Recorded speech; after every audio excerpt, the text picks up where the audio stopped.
હું આપને પ્રશ્ન પૂછું છું કે કથાની વચ્ચે સમાજની કથા કરવી જોઈએ કે ન કરવી જોઈએ? જરા હાથ ઉપર કરો તો જરા. કેટલા કહે છે કરવી જોઈએ? બધા જ કહે છે.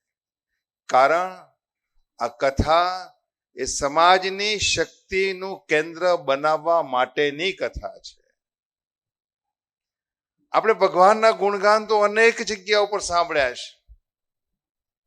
અનેક સંતો મહંતોને આપણે કથાકારોને સાંભળ્યા છે. કેટલાક લેવા માટે આવે છે, કેટલાક આપવા માટે આવે છે. ડોક્ટર રાજેન્દ્ર પ્રસાદ શાસ્ત્રીજી આપવા વાળા કથાકારો પૈકીના એક કથાકાર છે.